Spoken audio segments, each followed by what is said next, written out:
Welcome dear student. In the previous lecture we have discussed detail about the general introduction of chemistry.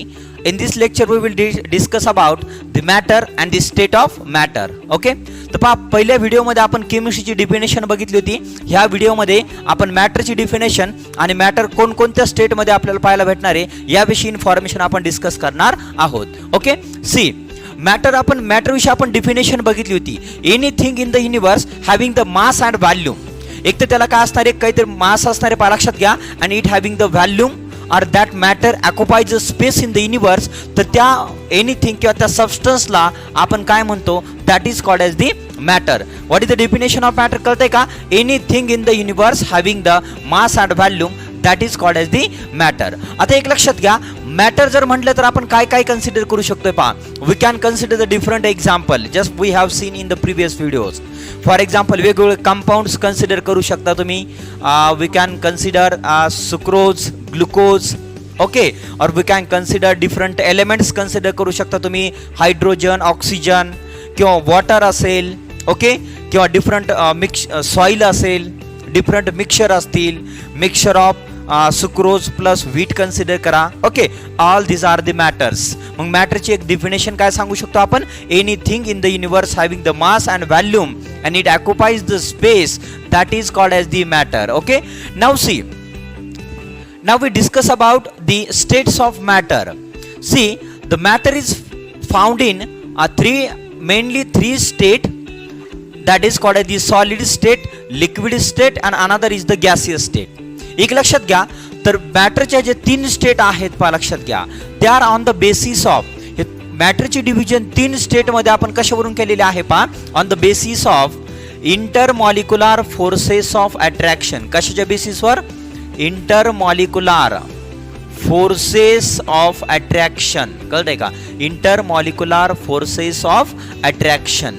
तर ह्या basis मधून आपण काय करतो, मॅटरचं तीन याच्यामध्ये काय केलेलं आहे बरं, division, solid, liquid and gases. Okay, तर first of all see what is mean by intermolecular forces of attraction. Intermolecular forces of attraction आपण कशाला म्हणणार पहा. ह्या अंडरस्टँडिंगसाठी आपण एक एक्झाम्पल कन्सिडर करू. समजा फॉर एक्झाम्पल कन्सिडर करा एक कंटेनर, आणि त्या कंटेनरमध्ये आपण एक पर्टिक्युलर सबस्टन्स घेऊ. आपण समजा लिक्विड वॉटर घेऊ शकतो आपण. ओके, पहा, these are the particles of the water. हे कशाचे छोटे छोटे कशाचे मॉलिक्युल्स असणार आहेत? Water molecule. याला आपण कन्सिडर करू शकतो. यामध्ये काय घेतलेलं आहे बरं, आपण वॉटर घेतलेलं आहे, वॉटर. ओके, आणि यामध्ये काय प्रेझेंट आहेत? Different water molecules. काय प्रेझेंट आहेत बरं? Water molecules. वॉटरचे मॉलिक्युल्स यामध्ये प्रेझेंट आहेत पहा. ओके, आता एक लक्षात घ्या, यामध्ये जे काही मॉलिक्युल्स असतात पहा, they possesses the forces of attraction. त्यांच्यामध्ये एक आकर्षण बल असणारे. Okay, and these forces they are called as the intermolecular forces of attraction. इंटरचा मिनिंग काय होतोय? बिटवीन. ओके, आणि मॉलिक्युलर म्हणजे काय बरं? मॉलिक्युल्स. ओके, म्हणजे forces of attraction between the molecules that is called as the intermolecular forces. कळतंय का? फोर्सेस ऑफ अट्रॅक्शन लक्षात घ्या, फोर्सेस ऑफ अट्रॅक्शन बिटवीन काय बरं? Molecules. Between molecules. Okay, forces of attraction between molecules that is called the intermolecular forces of attraction. Okay, तर ही concept understand झाल्याच्या नंतर we can able to define the solid, liquid and gases states of the matter. Okay, clear? Understanded? Intermolecular forces of attraction म्हणजे काय? The forces of attraction between the molecules. एक example दिले, एका कंटेनरमध्ये आपण काय घेतलेलं आहे? वॉटर. तर त्यामध्ये डिफरंट वॉटर मॉलिक्युल्स प्रेझेंट असणार आहेत, आणि त्या वॉटर मॉलिक्युल्समध्ये असणारे जे काही attractive forces that is called the intermolecular forces of attraction. Okay, now we discuss about the solid, liquid and gases. आता फर्स्ट आपण इथं काय डिस्कस करणार पहा लक्षात घ्या. फर्स्ट पॉईंट असणार आपल्या डिस्कशनसाठी इंटरमॉलिक्युलर फोर्सेस ऑफ अट्रॅक्शन. मग आपण सॉलिड, लिक्विड आणि गॅसेस या तिन्ही सबस्टन्सेस मध्ये आपण काय करणार? कम्पेअर करणार. तर पहा इथं सॉलिडचं एक एक्झाम्पल घेऊ शकतो आपण. आणखीन एक एक्झाम्पल अंडरस्टँडिंगसाठी तुम्ही आईस घ्या. Ice, then water and finally water vapours. काय कन्सिडर करणार? Water vapours. ओके, तर एक लक्षात घ्या, वॉटर वेपर्स कन्सिडर करा. वॉटर वेपर्स आपल्याला माहिती आईसमध्ये अट्रॅक्टिव्ह फोर्सेस एकदम जास्त असतात पहा. In case of ice the forces of attraction between that water molecules they are maximum. त्यानंतर पहा वॉटरमध्ये जर आपण फोर्सेस ऑफ अट्रॅक्शन जर पाहिलं तर that forces of attraction they are less as compare to काय बरं सॉलिड. म्हणजे इथं पण आपण अंडरस्टँडिंग घेऊ शकतो. आणि वॉटर वेपरचा जर विचार केला तर पहा वॉटर वेपर्स मूव्ह इन काय बरं रॅन्डम मोशन. तर इझिली ते काय होतात बरं मुवमेंट दाखवतात. तर पहा लक्षात घ्या इथं जर आपण विचार केला ह्या केसमध्ये तर पहा सॉलिड स्टेटमध्ये असणारे जे काही कॉन्स्टिट्युएंट पार्टिकल्स असतात पहा दे आर कॉम्पॅक्टली अरेंज्ड, एकदम टाइटली पॅक केलेले असतात पहा लक्षात घ्या. ओके. आणि त्या पार्टिकल्स किंवा मॉलिक्युल्स मध्ये असणारे जे काही अट्रॅक्टिव्ह फोर्सेस असतात this attractive forces they are maximum. Attractive forces कशा असतात बरं ह्या केसमध्ये मॅक्झिमम, एकदम ग्रेटर अट्रॅक्टिव्ह फोर्सेस असतात पहा लक्षात घ्या. Okay. In case of solid substances the constituent particles they are compactly arranged. एक एक्झाम्पल घेऊ शकतोय आपण. एखादा आपण आईस कन्सिडर करा, त्यामध्ये वॉटरमध्ये असणारे अट्रॅक्टिव्ह फोर्सेस जास्त असणार आहेत वॉटर मॉलिक्युलमध्ये. ओके. तुम्ही लिक्विड वॉटर कन्सिडर करा पहा इथं अट्रॅक्टिव्ह फोर्सेस थोडेसे वीक होतात. ओके. म्हणजे ह्या केसमध्ये in case of liquid state the attractive forces they R moderate म्हणजे एक मीडियम रेंज मध्ये असणार आहेत. कळतंय का. सॉलिड्समध्ये कॉन्स्टिट्युएंट पार्टिकल सॉलिड सबस्टन्सेस मध्ये असणारे जेवढे काही पार्टिकल्स असतात पहा त्यामध्ये जे काही आकर्षण बल ते मॅक्झिमम असणारे खूप जास्त असणारे. Okay. In case of liquid this attractive forces they R moderate, एकदम मीडियम रेंज मध्ये असणार आहेत, एकदम जास्त पण नाही आणि खूप कमी पण नसणार आहेत. Okay. And in case of gases the intermolecular forces of attraction they R very poor म्हणू शकतो आपण, खूप कमी असणार आहेत पहा लक्षात घ्या. और दॅट इज द निग्लिजिबल. कशा असू शकतात बरं निग्लिजिबल पहा लक्षात घ्या. The forces of attraction in case of gases molecule negligible means very and very poor. तर असं 3 स्टेट आपण ह्या इंटरमॉलिक्युलर फोर्सेस वरून काय करू शकतो बरं आपण डिफाईन करू शकतो. Clear. In case of solid state intermolecular forces of attraction maximum. In case of liquid state, the intermolecular forces of attraction moderate, and in case of gaseous state, the intermolecular force of attraction they are very less or they are negligible. Okay. Now, if we consider the arrangement of particles, च्या arrangement चा जर आपण विचार केला तर लक्षात घ्या solid state मध्ये पहा इथं we can see the diagram. In case of solid state, the constituent particles they are tightly arranged. कशा असतात बरं एकदम टाइटली अरेंज्ड. कळतंय का. टाइटली अरेंज्ड पार्टिकल्स असतात पहा लक्षात घ्या. Tightly arranged. ओके. एकदम कॉम्पॅक्ट अरेंजमेंट असते या सॉलिड स्टेट मध्ये. ओके. आणि लिक्विड्स मध्ये जर आपण विचार केला तर एकदम कशा असणार आहे मॉडरेट अरेंजमेंट ऑफ पार्टिकल्स. कसे असणार आहे बरं थोडीशी लूजली असणारे पहा लक्षात घ्या. लूजली अरेंजमेंट असणारे आणि ह्या केसमध्ये व्हेरी लूज अरेंजमेंट असणार पाहिजे लक्षात घ्या ह्या केसमध्ये. ओके. किंवा व्हेरी पुअर अरेंजमेंट म्हणलं तरी चालतंय. Very poor arrangement of particles. कळतंय का. Very poor arrangement of particles in case of gases state. Okay. कारण पहा सॉलिड स्टेटमध्ये अट्रॅक्टिव्ह फोर्सेस जास्त असल्यामुळं ते कॉन्स्टिट्युएंट पार्टिकल्स एकदम जवळ असतात पहा. त्यांच्यामध्ये असणार इंटरमॉलिक्युलर स्पेस किंवा डिस्टन्स कमी असणारी in case of solid state. लिक्विडमध्ये काय होतं पार्टिकल थोडेसे दूर जातात त्यामध्ये इंटरमॉलिक्युलर जे काही डिस्टन्स असणार it increases. And in case of gases state the intermolecular distances becomes maximum. कळतंय का. इंटरमॉलिक्युलर डिस्टन्सेस कसं होतं बरं ह्या केसमध्ये मॅक्झिमम असणार आहे. त्यानंतर पहा मुवमेंट ऑफ पार्टिकलचा जर आपण विचार केला. Okay.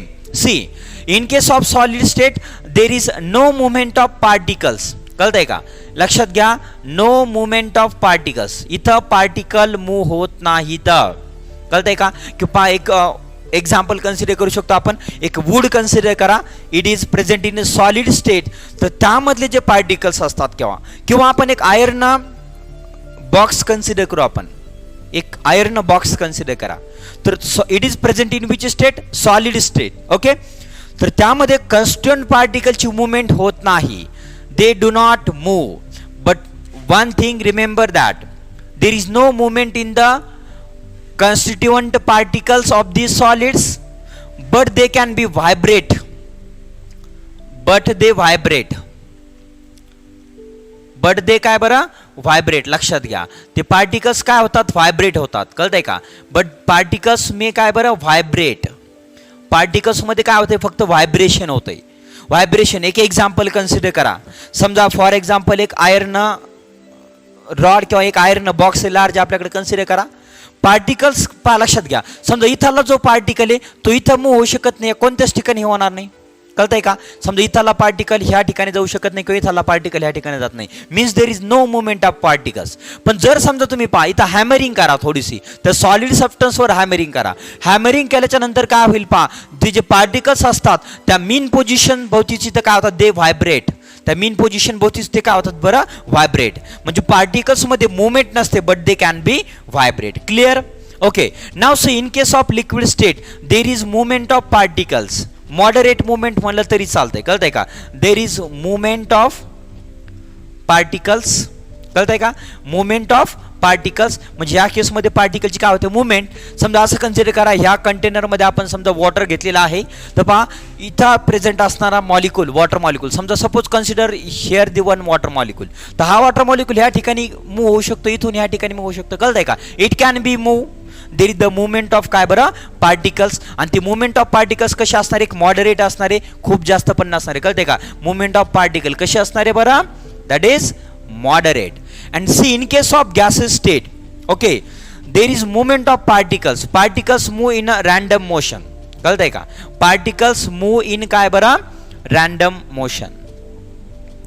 Random motion. Particles move in a random motion म्हणजे पहा लक्षात घ्या, समजा असं कन्सिडर करा, एक कंटेनर घेतला आपण, कंटेनर किंवा एक बलून कन्सिडर करा, त्या बलूनमध्ये आपण गॅस भरलेला आहे, गॅस फिल केलेला आहे. ओके. तर त्यामध्ये असणार गॅसेस मॉलिक्यूल तर एक कोणत्याही डायरेक्शनने काय होतात बरं मूव्ह होतात, त्याला आपण एक रॅन्डम मोशन्स म्हणतो. किंवा एक कंटेनर कन्सिडर करा बॉक्स, त्यामध्ये गॅसेस मॉलिक्यूल आपण फिल केलेला असणार, कळतंय का. तर ते गॅसेस मॉलिक्यूल असे काय होतात बरे, दे can B easily move in a random motion. म्हणजे त्या कंटेनरमध्ये ते कोणत्याही डायरेक्शनने काय होतात मूव्ह होतात, कळतंय का. दे मूव्ह इन एनी डायरेक्शन. आणि मूव्ह होत असताना पहा ते कंटेनरच्या वॉलला काय होतात कोलाइड्स होतात, आणि कोलाइड झाल्यामुळे आतल्या बाजूने दे एक्झर्ट प्रेशर.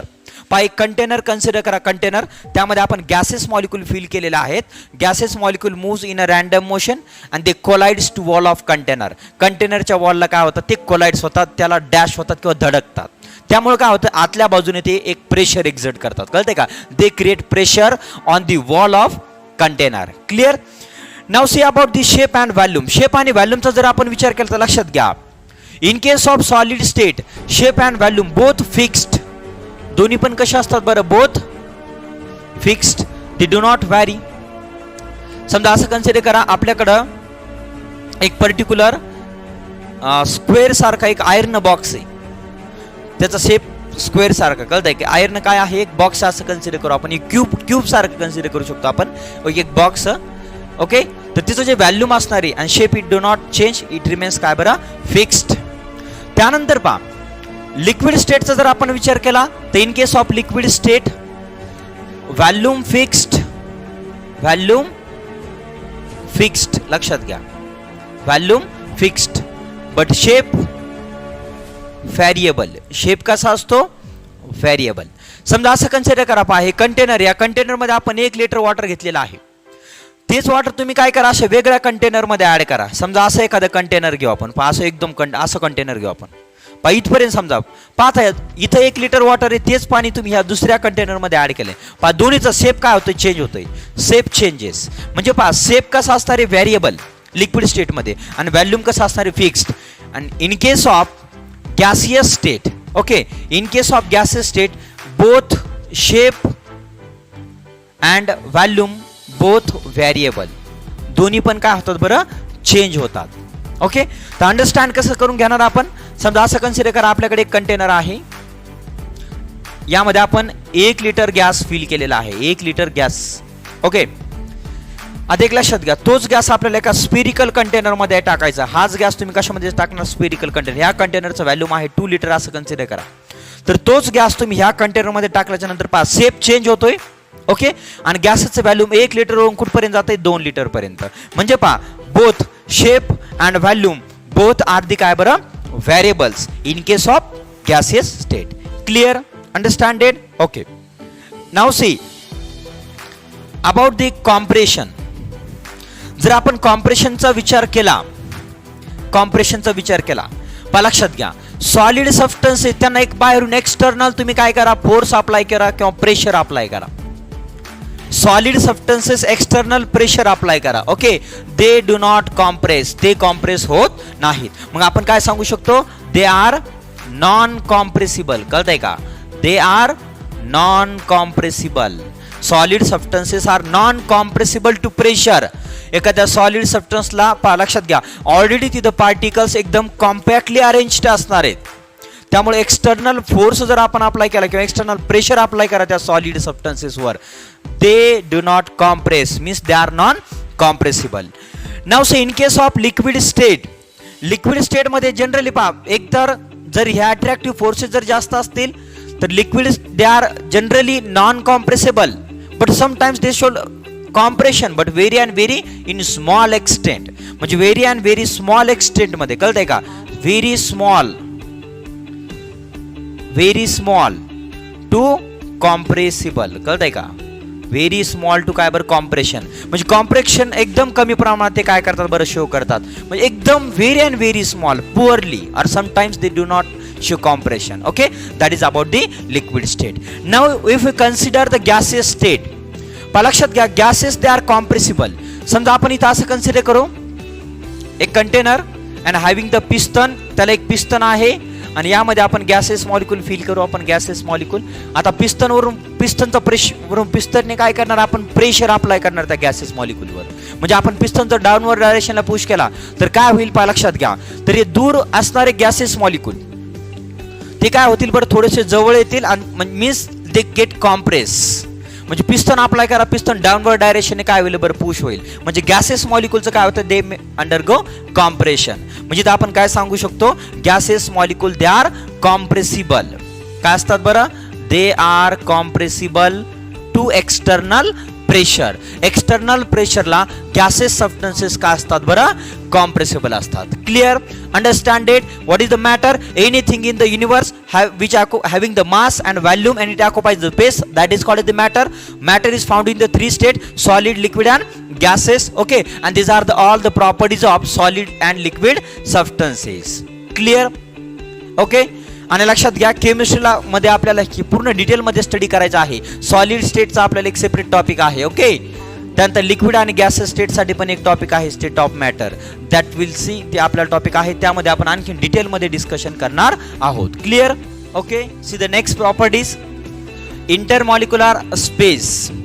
इंटरमॉलिक्युलर स्पेस म्हणजे काय बरं, जे काही कन्स्टिट्युएंट पार्टिकल्स असणार आहेत त्या कन्स्टिट्युएंट पार्टिकल्स मध्ये असणारे जे काही स्पेस आहे, that is called the intermolecular space.